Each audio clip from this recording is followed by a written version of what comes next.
हरे कृष्णा, जय भोलेनाथ। भक्तों, आज का यह पावन दिवस 8 जून जेठ मास शुक्ला पक्ष की त्रयोदशी तिथि है, जो कि अपने आप में अत्यंत शुभ और दुर्लभ योग लेकर आया है। आज रविवार है। यह दिन सूर्य देव को समर्पित है, जो जीवन में तेज, आत्मबल और आरोग्यता के प्रतीक माने जाते हैं। और आज की त्रयोदशी तिथि पर पड़ रहा है प्रदोष व्रत, जो जब रविवार के दिन आता है तो उसे रवि प्रदोष व्रत कहा जाता है। यह व्रत भगवान शिव को बहुत ही प्रिय है और इसे रखने से जीवन के समस्त दोषों का नाश होता है। जो भक्त श्रद्धा से प्रदोष व्रत करता है उसे आयु, आरोग्य और समृद्धि की प्राप्ति होती है। आज हम श्रवण करेंगे जेठ मास की पुण्य कथा अध्याय 27। तो आइए मन और चित्त को एकाग्र कर श्रद्धा और भक्ति के साथ इस पावन यात्रा पर चले, जहाँ हर कथा हमें ईश्वर की निकट लाती है और जीवन को दिव्यता से भर देती है। स्कंद पुराण में वर्णित एक कथा के अनुसार प्राचीन काल में एक विधवा ब्राह्मणी अपने पुत्र को लेकर भिक्षा लेने जाती थी और संध्या को लौटती थी। एक दिन जब वह भिक्षा लेकर लौट रही थी तो उसे नदी किनारे एक सुंदर बालक दिखाई दिया, जो विदर्भ देश का राजकुमार धर्मगुप्त था। शत्रुओं ने उसके पिता को मारकर उसका राज्य हड़प लिया था। उसकी माता की भी मृत्यु अकाल हुई थी। ब्राह्मणी को उस बालक को देखकर बहुत दया आई और उसने उस बालक को अपना लिया और उसका पालन पोषण किया। कुछ समय पश्चात ब्राह्मणी दोनों बालक के साथ देवयोग से देव मंदिर में गई। वहां उनकी भेंट ऋषि सांडल्य से हुई। ऋषि सांडल्य ने ब्राह्मणी को बताया कि जो बालक उन्हें मिला है वह विदर्भ देश का राजा का पुत्र है, जो युद्ध में मारे गए थे और उनकी माता को ग्रह ने अपना भोजन बना लिया था। ऋषि सांडल्य ने ब्राह्मणी को प्रदोष व्रत करने की सलाह दी। ऋषि आज्ञा से दोनों बालकों ने भी प्रदोष व्रत करना शुरू कर दिया। एक दिन दोनों बालक वन में घूम रहे थे, तभी उन्हें कुछ गंधर्व कन्याएं नजर आई। ब्राह्मण बालक तो घर लौट आया, किंतु राजकुमार धर्मगुप्त अंशुमति नाम की गंधर्व कन्या से बात करने लगे। गंधर्व कन्या और राजकुमार एक दूसरे पर मोहित हो गए। कन्या ने विवाह हेतु राजकुमार को अपने पिता से मिलवाने के लिए बुलवाया। दूसरे दिन जब वह पुनः गंधर्व कन्या से मिलने आया तो गंधर्व कन्या के पिता ने बताया कि वह विदर्भ देश का राजकुमार है। भगवान शिव की आज्ञा से गंधर्व राज ने अपनी पुत्री का विवाह राजकुमार धर्मगुप्त से करवाया। इसके बाद राजकुमार धर्मगुप्त ने गंधर्व सेना की सहायता से विदर्भ देश पर पुनः आधिपत्य प्राप्त किया। यह सब ब्राह्मणी और राजकुमार धर्मगुप्त के प्रदोष व्रत करने का फल था। स्कंद पुराण के अनुसार जो भक्त प्रदोष व्रत के दिन शिव पूजा के बाद एकाग्र होकर प्रदोष व्रत कथा सुनता या पढ़ता है, उसे 100 जन्मों तक कभी दरिद्रता नहीं होती। प्रेम से बोलिए उमापति शंकर भगवान की जय। एक समय की बात है कि बहुत वर्ष पूर्व ऋषि मुनि भगवान को पाने के लिए कठोर तपस्या करते थे। यह तपस्या कैसी रहती थी? एक पांव पर खड़े होकर नमस्कार की मुद्रा में भगवान का नाम जप करना, पानी में नमस्कार की मुद्रा में खड़े रहकर अखंड भगवान का नाम जप करना, हिमालय जैसे पर्वत पर जाकर अत्यंत ठंड में एक ही जगह अनेक वर्ष तक बैठकर नाम जप करना, इस प्रकार तपस्या की जाती थी। तपस्या के समय न कुछ खाया जाता था, न ही पिया जाता था। इसी प्रकार कठोर तपस्या करने के बाद भगवान भक्त पर प्रसन्न होकर उन्हें आशीर्वाद देते थे। इसी प्रकार भगवान शंकर को पति रूप में पाने के लिए माता पार्वती कठोर तपस्या कर रहे थे। तपस्या के समय वह भगवान के चिंतन में ध्यान मग्न बैठी थी। उनकी तपस्या पूर्ण होने ही वाली थी कि उसी समय उन्हें एक बालक के डूबने की चीख सुनाई दी। माता तुरंत उठकर वहां पहुंची। उन्होंने देखा एक मगरमच्छ बालक को पानी के अंदर खींच रहा है। वह बालक अपने प्राण बचाने के लिए बहुत प्रयास कर रहा था तथा मगरमच्छ उसे खाने का प्रयास कर रहा था। अंततः करुणामयी माता पार्वती को बालक पर दया आई। माता ने मगरमच्छ से निवेदन करते हुए कहा, बालक को छोड़ दो, इसे आहार न बनाओ। उस पर मगरमच्छ बोला, माता यह मेरा आहार है। मुझे हर छठे दिन भूख मिटाने के लिए जो पहले मिलता है वह मेरा आहार होता है। मेरा आहार ब्रह्मा ने निश्चित किया है। माता पार्वती ने फिर कहा, आप इसे छोड़ दो, मैं इसके बदले अपनी तपस्या का फल आपको दूंगी। पार्वती माता ने बालक के प्राणों की रक्षा के लिए अपनी कठोर तपस्या का फल दांव पर लगाया। मगरमच्छ ने भी उसे स्वीकार किया। पार्वती माता ने उसी समय संकल्प किया और अपनी पूरी तपस्या का फल उस मगरमच्छ को दे दिया। मगरमच्छ को माता के तपस्या का फल प्राप्त होने के कारण वह सूर्य के जैसे चमक उठा। उसकी बुद्धि में शुद्ध हो गई। उसने कहा, माता आप अपना पुण्य वापस ले लीजिए, मैं इस बालक को छोड़ दूंगा। माता ने तो वचन दिया था, इसलिए उन्होंने तपस्या का फल वापस लेने से मना कर दिया और वह बालक को गोद में लेकर ममता से दुलारने लगी। बाद में माता ने उस बालक को उसके घर सुरक्षित लौटा दिया और वे अपने स्थान पर वापस आ गई।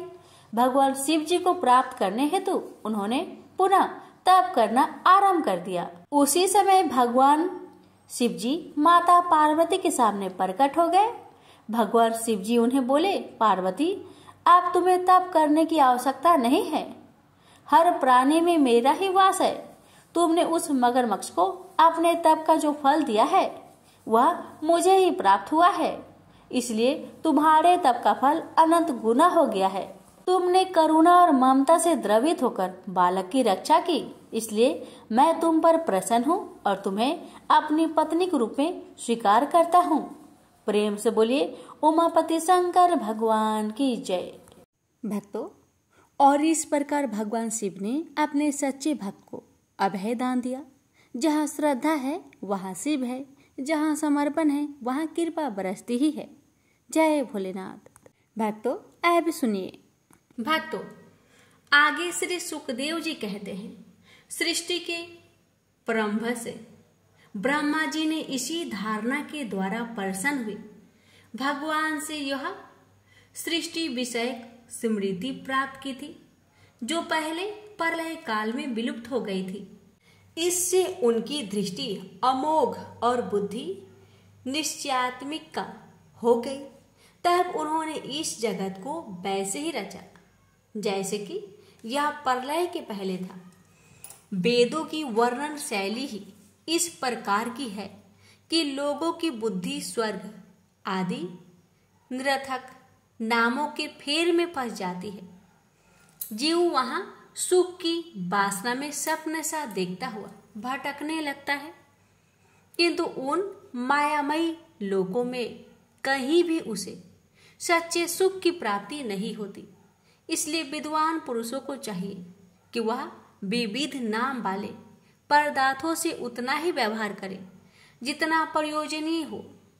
अपनी बुद्धि को उनकी निस्तार के निश्चय से परिपूर्ण रखे और एक क्षण के लिए भी असावधान न हो। यदि संसार के पदार्थ पारबंधवश बिना परिश्रम के यूं ही मिल जाए, तब उनके उपार्जन का परिश्रम व्यर्थ समझकर उनके लिए कोई प्रयत्न ना करे। जब जमीन पर सोने से काम चल सकता है, तब पलंग के लिए प्रयत्न करने से क्या प्रयोजन। जब भुजाएं अपने को भगवान की कृपा से स्वयं ही मिली हुई है, तब तकियों की क्या आवश्यकता। जब अंजलि से काम चल सकता है, तब बहुत से बर्तन क्यों बटोरे। वृक्ष की छाल पहनकर या वस्त्रहीन रहकर भी यदि जीवन धारण किया जा सकता है, तो वस्त्रों की क्या आवश्यकता। पहनने को क्या रास्तों में चित्रे नहीं हैं। भूख लगने पर दूसरों के लिए ही शरीर धारण करने वाले वृक्ष क्या फल फूल की भिक्षा नहीं देते। जल चाहने वाले के लिए नदियां क्या बिल्कुल सूख गई है। रहने के लिए क्या पहाड़ों की गुफाएं बंद कर दी गई है।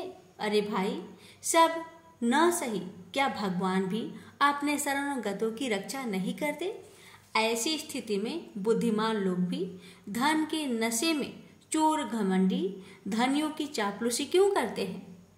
इस प्रकार विरक्त हो जाने पर अपने हृदय में नित्य विराजमान स्वतः सिद्ध आत्मा स्वरूप परम प्रियतम परम सत्य जो अनंत भगवान है, बड़े प्रेम और आनंद से दृढ़ निश्चय करके उन्हीं का भजन करें, क्योंकि उनके भजन से जन्म मृत्यु के चक्कर में डालने वाला अज्ञान का नाश हो जाता है। पशुओं की बात तो अलग है, परंतु मनुष्यों में भला ऐसा कौन है जो लोगों को इस संसारूप बैतरनी नदी में गिरकर अपने कर्मजन्य दुखों को भोगते हुए देखकर भी भगवान का मंगलमय चिंतन नहीं करेगा? इन असत विषय भोगों में ही अपने चित्त को भटकने देगा। कोई कोई साधन अपने शरीर के भीतर हृदय काश में विराजमान भगवान के परदेश मात्र स्वरूप की धारणा करते हैं। वे ध्यान करते हैं कि भगवान की चार भुजाओं में शंख चक्र गदा और पद्म है। उनके मुख पर प्रसन्नता छलक रही है। कमल के समान विशाल और कोमल नेत्र है। कदम के पुष्प की केसर के समान पीला वस्त्र धारण किए हुए हैं। भुजाओं में श्रेष्ठ रत्नों से जरे हुए सोने के बाजूबंद शोभ्यमान है। सिर पर बड़ा ही सुंदर मुकुट और कानों में कुंडल है, जिनके जरे हुए बहुमूल्य रत्न जगमगा रहे हैं। उनके चरण कमल येगेश्वर के खिले हुए हृदय कमल की कर्णिकार पर विराजित है। उनके हृदय पर श्रीवत्स का चिन्ह एवं सुनहरी रेखा है। गले में कौस्तुभ मणि लटक रही है। वक्ष स्थल कभी न कुमलाने वाली बनमाला से घिरा हुआ है। वे कमर में करधनी, उंगलियों में बहुमूल्य अंगूठी, चरणों में नूपुर और हाथों में कंगन आदि आभूषण धारण किए हुए हैं। उनके बालों की लटें बहुत चिकनी, निर्मल, घुंघराली और नीली है। उनका मुख कमल मंद मंद मुस्कान से खिल रहा है। लीलापूर्ण उन्मुक्त हास्य और चितवन से शोभ्यमान भौहों के द्वारा वे भक्त जनों पर अनंत अनुग्रही वर्षा कर रहे हैं। जब तक मन इस धारण के द्वारा स्थिर ना हो जाए, तब तक बार बार इन चिंतन स्वरूप भगवान को देखते रहने की चेष्टा करनी चाहिए। भगवान के चरण कमलों से लेकर उनके मुस्कान युक्त मुख कमल प्रयत्न समस्त अंगों की एक एक करके बुद्धि के द्वारा धारणा करनी चाहिए। जैसे जैसे बुद्धि शुद्ध होती जाएगी, वैसे वैसे चित्त स्थिर होता जाएगा। जब एक अंग का ध्यान ठीक ठीक होने लगे, तब उसे छोड़कर दूसरे अंग का ध्यान करना चाहिए। विशेश्वर भगवान दृश्य नहीं, दृष्टा है। सगुण निर्गुण सब कुछ इन्हीं का स्वरूप है। जब तक इनमें अनन्य प्रेममयी भक्ति योग न हो जाए, तब तक साधक को नित्य नैमित्तिक कर्मों के बाद एकाग्रता से भगवान उपयुक्त सुथल रूप का ही चिंतन करना चाहिए। परीक्षित, जब योगी पुरुष इन मनुष्य लोक को छोड़ना चाहे, तब देश और काल में मन को ना लगाए। सुखपूर्वक स्थिर आसन पर बैठकर प्राणों को जीतकर मन से इंद्रियों का संयम करे। तदंतर अपनी निर्मल बुद्धि से मन को नियमित करके मन के साथ बुद्धि को क्षेत्रज्ञ में और क्षेत्र को अंतरात्मा में लीन कर दे। फिर अंतरात्मा को परमात्मा में लीन करके धीरे पुरुष उस परम शांतिमयी अवस्था में स्थित हो जाए। फिर उसके लिए कोई कर्तव्य शेष नहीं रहता। इस अवस्था में सत्व गुण भी नहीं है। फिर रजोगुण और तमोगुण की तो बात ही क्या है। अहंकार, महातत्व और प्रकृति का भी वहां अस्तित्व नहीं है। उस स्थिति में जब देवताओं की नियामक काल की भी दाल नहीं गलती, तब देवता और उनके अधीन रहने वाले प्राणी तो रह ही कैसे सकते हैं। योगी लोग यह नहीं इस प्रकार परमात्मा से भिन्न भिन्न पदार्थों का त्याग करना चाहते हैं और शरीर तथा उसके संबंधी पदार्थों में आत्म बुद्धि का त्याग करके हृदय द्वारा पद पद पर भगवान के जिस परम पूज्य स्वरूप का आलिंगन करते हुए अनन्य प्रेम से परिपूर्ण रहते हैं, वही भगवान विष्णु का परम पद है। इस विषय में समस्त शास्त्रों की सम्मति है। ज्ञान दृष्टि के बल से जिसके चित्त की वासना नष्ट हो गई है, उस ब्रह्मनिष्ठ योगी को इस प्रकार अपने शरीर का त्याग करना चाहिए। पहले एड़ी से अपनी गुदा को दबाकर स्थिर हो जाए और तब बिना घबराहट के प्राण वायु को षट चक्र भेदन की रीति से ऊपर ले जाए। मनस्वी योगी को चाहिए कि नाभि चक्र मणिपूरक में स्थित वायु को हृदय चक्र अनाहत में वहां से उदान वायु के द्वारा वक्ष स्थल के ऊपर विशुद्ध चक्र में, फिर उस वायु को धीरे धीरे तालु मूल में विशुद्ध चक्र के अग्र भाग में चढ़ा दे। तदंतर 2 आंख, 2 कान, 2 नासी छिद्र और मुख, इन 7 छिद्र को रोककर उस तालु मूल में स्थित वायु को भवों के बीच आगे चक्र में ले जाए। यदि किसी लोक में जाने की इच्छा ना हो तो आधी घड़ी तक उस वायु को वहीं रोककर स्थिर लक्ष्य के साथ उसे सहस्त्रसार में ले जाकर परमात्मा में स्थित हो जाए। इसके बाद ब्रह्मरंध्र का भेदन करके शरीर इंद्रिया आदि को छोड़ दे। परीक्षित, यदि योगी की इच्छा हो कि मैं ब्रह्म लोक में जाऊं, 8 सिद्धियां प्राप्त करके आकाशचारी सिद्धि के साथ विहार करूं, अथवा त्रिगुणमयी ब्रह्मांड के किसी भी प्रदेश में विचरण करूं, तो उसे मन और इंद्रियों को साथ ही लेकर शरीर से निकलना चाहिए। योगियों का शरीर वायु की भांति सूक्ष्म होता है। उपासना, तपस्या, योग और ज्ञान का सेवन करने वाले योगियों को त्रिलोकी के बाहर और भीतर सर्वत्र स्वच्छंद रूप से विचरण करने का अधिकार होता है। केवल कर्मों के द्वारा इस प्रकार बेरुख टोका विरचना नहीं हो सकता। परीक्षित, योगी ज्योतिर्मयी मार्ग सुषुम्ना के द्वारा जब ब्रह्मलोक के लिए प्रस्थान करता है, तब पहले वह आकाश मार्ग से अग्निलोक में जाता है। वहां उसके बचे खुचे मल भी जल जाते हैं। इसके बाद वह वहां से ऊपर भगवान श्री हरि के शिशुमार नामक ज्योतिर्मय चक्र पर पहुंचता है। भगवान विष्णु का यह शिशुमार चक्र विश्व ब्रह्मांड के भ्रमण का केंद्र है। उसका अतिक्रमण करके अत्यंत सूक्ष्म एवं निर्मल शरीर से वह अकेला ही महालोक में जाता है। वह लोक ब्रह्म बेताओं के द्वारा भी बंधित है और उसमें कल्प प्रत्न जीवित रहने वाले देवता विहार करते रहते हैं।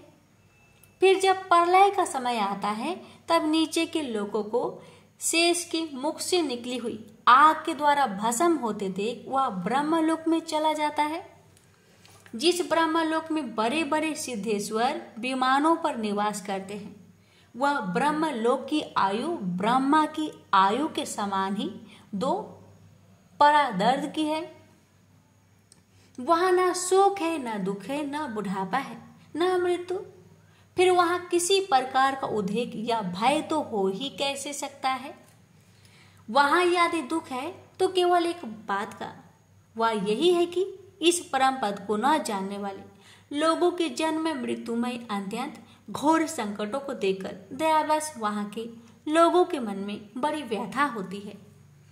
सत्यलोक में पहुंचने के पश्चात वह योगी निर्भय होकर अपने सूक्ष्म शरीर को पृथ्वी से मिला देता है और फिर उतावली न करते हुए 7 आवरणों का भेदन करता है। पृथ्वी रूप से जल को और जल रूप से अग्निमयी आवरण को प्राप्त होकर वह ज्योति रूप से वायु रूप आवरण में आ जाता है और वहां से समय पर ब्रह्म की अनंतता का बोध कराने वाले आकाश रूप आवरण को प्राप्त करता है। इस प्रकार स्थूल आवरण को पार करते समय उसकी इंद्रियां भी अपने सूक्ष्म अधिष्ठान में लीन हो जाती है। घ्राणेन्द्रिय गंध मात्रा में, रसना रसत मात्रा में, नेत्र रूप मात्रा में, त्वचा स्पर्श मात्रा में, श्रोत्र शब्द मात्रा में और कर्मेंद्रिय अपनी अपनी क्रिया शक्ति भी मिलकर अपने अपने सूक्ष्म स्वरूप को प्राप्त हो जाती है। इस प्रकार योगी पंचभूतों के स्थूल सूक्ष्म अवतरण को पार करके अहंकार में प्रवेश करता है। वह सूक्ष्म भूतों को तामस अहंकार में, इंद्रियों को राजस अहंकार में तथा मन और इंद्रियों के आदिष्टा देवताओं को सात्विक अहंकार में लीन कर देता है। इसके बाद अहंकार के सहित लय रूप गति के द्वारा महत्व तत्व में प्रवेश करके अंत में समस्त गुणों के लय स्थान प्रकृति रूप अवतरण में जा मिलता है। परीक्षित, महाप्रलय के समय प्रकृति रूप अवतरण का भी लय हो जाने पर वह योगी स्वयं आनंद स्वरूप होकर अपने उस निवारण रूप से आनंद स्वरूप शांत परमात्मा को प्राप्त हो जाता है। जिसे इस भगवानमयी गति की प्राप्ति हो जाती है, उसे फिर इस संसार में नहीं आना पड़ता। परीक्षित, तुमने जो पूछा था उसके उत्तर में मैंने वेदोक्त द्विविध सनातन मार्ग, सद्गो मुक्ति और कर्म मुक्ति का तुमसे वर्णन किया। पहले ब्रह्मा जी ने भगवान वासुदेव की आराधना करके उनसे जब प्रश्न किया था, तब उन्होंने उत्तर में इन्हीं दोनों मार्गों की बात ब्रह्मा जी से कही थी। संसार चक्र में पड़े हुए मनुष्य के लिए जिस साधन के द्वारा उसे भगवान श्री कृष्ण की अनन्य प्रेममय भक्ति प्राप्त हो जाए, उसके अतिरिक्त और कोई भी कल्याणकारी मार्ग नहीं है। भगवान ब्रह्मा ने एकाग्रचित चित्त से सारे वेदों का 3 बार अनुशीलन करके अपनी बुद्धि से यही निश्चय किया कि जिससे सर्वात्मा भगवान श्री कृष्ण की प्राप्ति अनन्य प्रेम प्राप्त हो, वही सर्वश्रेष्ठ धर्म है।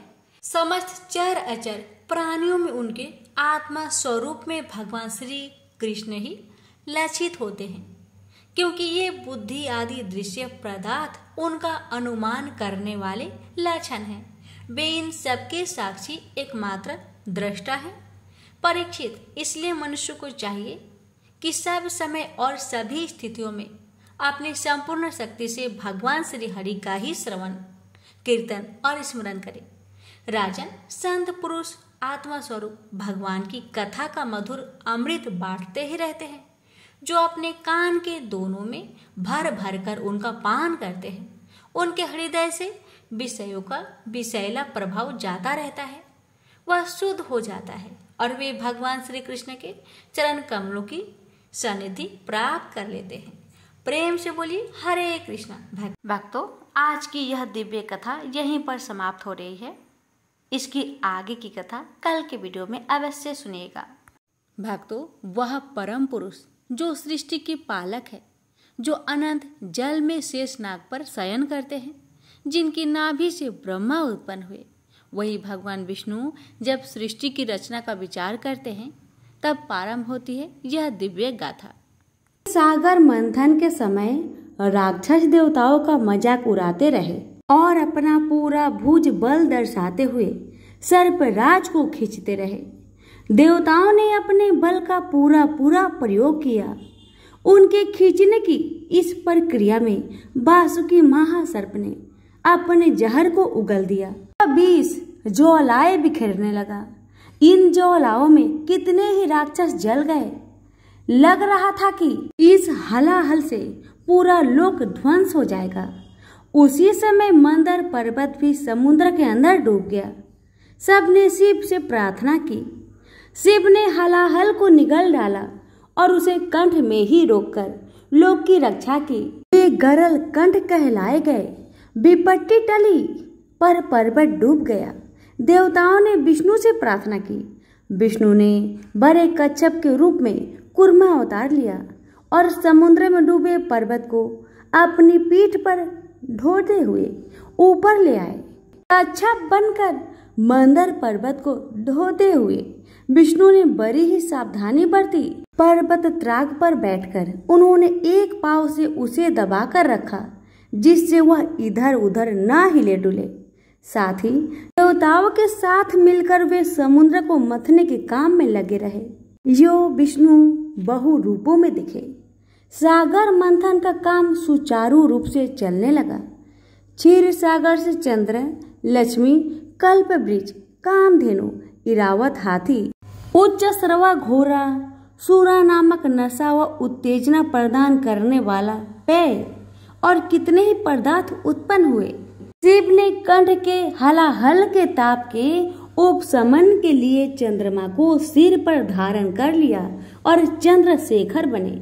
लक्ष्मी देवी ने श्री वत्स कौस्तुभ मणियों की जयंती माला पहनकर विष्णु से विवाह किया।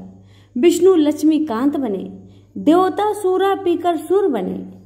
अंत में अमृत प्राप्त हुआ। आयुर्वेद के मूल विराट धनवंतरी के रूप में अमृत कलश लिए अनेक औषधियों को धारण किए विष्णु पद्मासन पर आसीन हो समुद्र से होते हुए प्रकट हुए। अमृत के लिए जब क्षीर सागर मथा गया तब पारंभ में हलाहल विष उत्पन्न हुआ।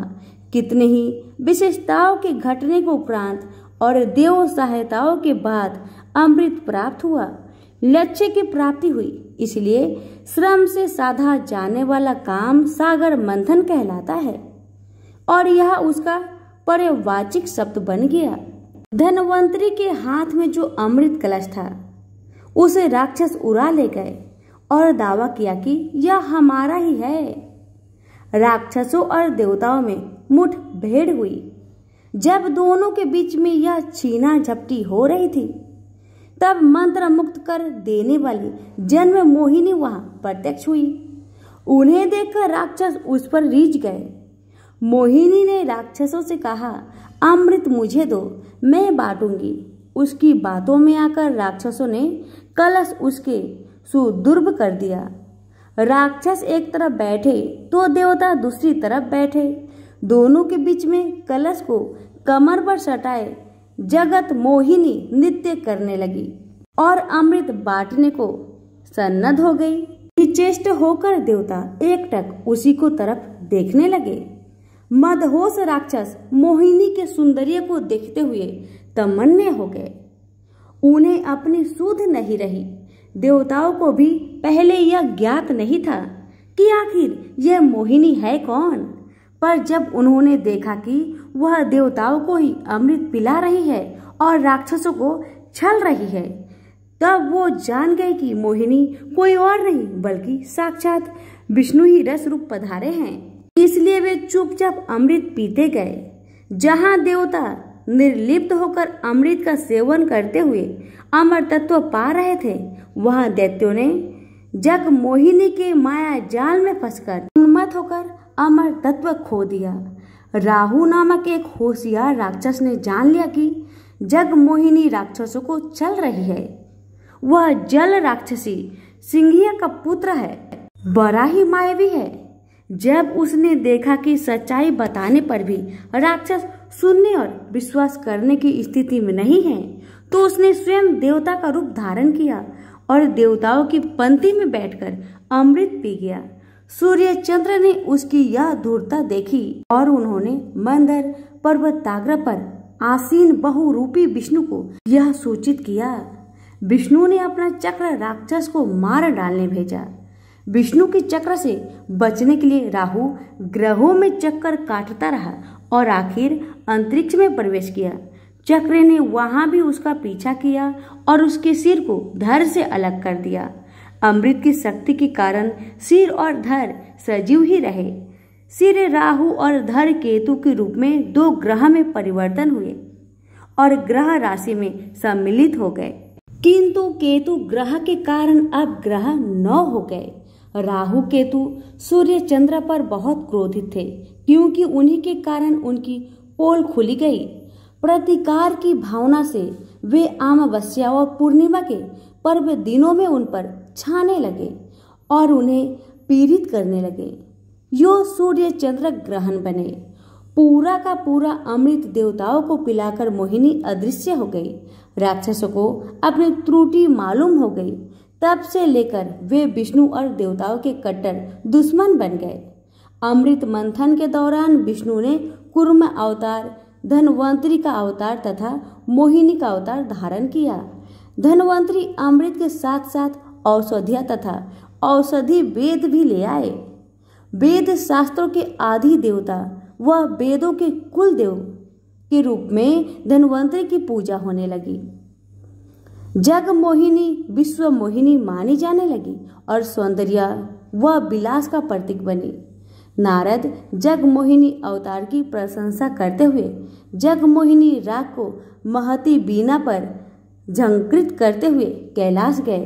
पार्वती ने यह सुनकर नारद से कहा, अधम और नीच राक्षसों को छलने मात्र से क्या जग मोहिनी कहलाने की युग हो जाएगी?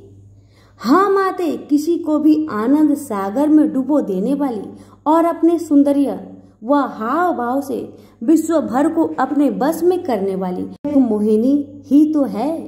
कहते हुए नारद वहां से चले गए। पार्वती ने यह बात शिव से बताई। शंकर मुस्कुराए, चुप रह गए। बाद में पार्वती के साथ नंदी वाहन पर आसीन होकर बैकुंठ गए और विष्णु से कहा, तुम्हारे जग मोहिनी अवतार को देखने की मेरी तीव्र आकांक्षा है। इसी उद्देश्य से मैं यहाँ आया हूँ। संकट के निवारण के लिए कोई न कोई भेष धारण करना ही पड़ता है। तुम्हारे लिए भी यह बाएं हाथ का खेल है। विष्णु यूं कहते हैं और अंतर्ध्यान हो गए। इतने में शिव ने जग मोहिनी को थोड़ी दूर पर फूलों की गेंद से खेलते और गाते हुए देखा। शिव सब कुछ भूल गए और उनके पास गए, पर जग मोहिनी उनके हाथ न आई और वह विश्व आकाश में घुस गई। हाथ फैलाए हुए शिव उसका पीछा करने लगे। पार्वती अस्तंभित होकर यह दृश्य देखते रह गई। शिव मोहिनी की इस लीला विनोद को ब्रह्मा आदि देवता बड़े ही चाव से देखने लगे। नंदी निश्चेष्ट होकर देखता रहा। नारद महती बीना पर शिव रंजनी राग को झंकृत कर रहे थे। आगे आगे जग मोहिनी और पीछे पीछे शिव दौड़ते हुए गए और कुछ ही समय में दोनों दिखाई नहीं पड़े। पार्वती कैलाश पहुंच गई। जग मोहिनी तेज मंडलों से होती हुई शिव को पूरे विश्व में घुमाया और कैलाश पहुंची। शिव को उसे छूने से मना करती हुई जब वह पार्वती के पास जाने लगी, तब शिव ने उसकी कमर पकड़ ली। देखा, आपका पतिदेव कितना नटखट है। कहती हुई भय के मारे वह पार्वती के पास खड़ी हो गई। देखते देखते जग मोहिनी पार्वती के सम्मुख विष्णु के रूप में प्रकट हुए। भ्राते, आप विश्व मोहन जग मोहिनी केशव स्वामी हैं। यह सब कुछ शिव केशव लीला नाटक है ना? पार्वती ने विष्णु से पूछा। हाँ हाँ, आपने ठीक कहा। कहते हुए बीना बजाते नारद वहां आए।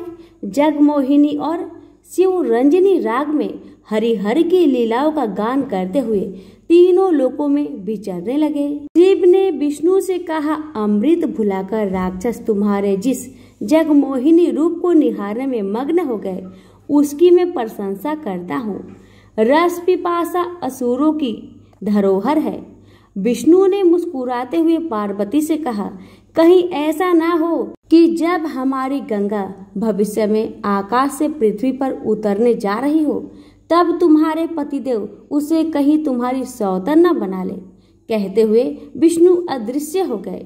इसके बाद कालक्रम में विष्णु ने कदर्म प्रजापति देवहूति का पुत्र बनकर कपिला अवतार लिया।